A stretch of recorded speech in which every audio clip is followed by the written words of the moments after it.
పల్నాడు జిల్లా నరసరావుపేటలో ఇస్కాన్ ఆధ్వర్యంలో నిర్వహించిన శ్రీ శ్రీ జగన్నాథ స్వామి రథోత్సవంలో స్థానిక ఎమ్మెల్యే పాల్గొన్నారు.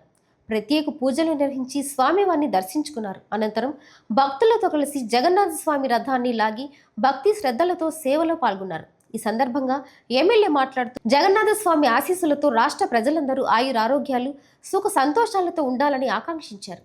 రథోత్సవంలో పెద్ద సంఖ్యలో భక్తులు పాల్గొని జై జగన్నాథ నినాదాలతో ఆధ్యాత్మిక వాతావరణాన్ని నెలకొల్పారు.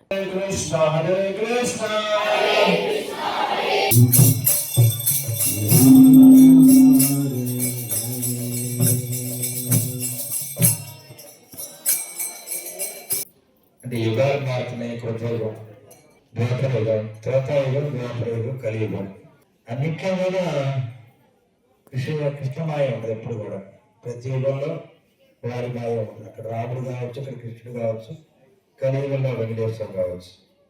అంటే ఈ యుగాలన్నీ కూడా ఆయనతోనే ముడిపడి ఉన్నాయి. అందుకనే ఇప్పుడు బ్రహ్మ సృష్టికారుడు అయితే శివుడు లయకారుడు.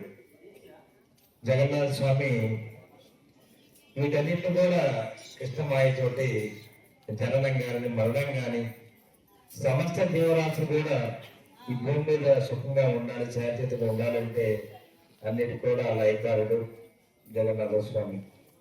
మరి జగన్నాథ స్వామి యొక్క గొప్పతనం తెలియాలంటే మరి చాలా మంది సైంటిస్టులు కూడా అక్కడ ప్రయత్నం చేశారు. ఆయన ఎప్పుడు కూడా బ్రహ్మ పదార్థాన్ని గుండె ఇప్పుడు కూడా కొట్టుకుంటారు ల్యాప్టాప్ అని. మరి ఇటువంటి సైన్స్ ఎవరు కూడా కనుక్కోలేకపోతారు. మరి ఎంతో మంది సైంటిస్టులు రావటం, పూరి జగన్నాథుడు రావటం, దాన్ని కనుక్కుందాం ట్రై చేయడం జరిగింది. మరి ఎంతో మంది సుల్తాన్లు, రాముల సుల్తాన్లు, విదేశస్తులు కూడా దాని మీద దాడి చేయటం, పూరి జగన్నాథ స్వామి టెంపుల్ మీద మరి ఎన్నో దుర్మార్గాలు జరిగింది.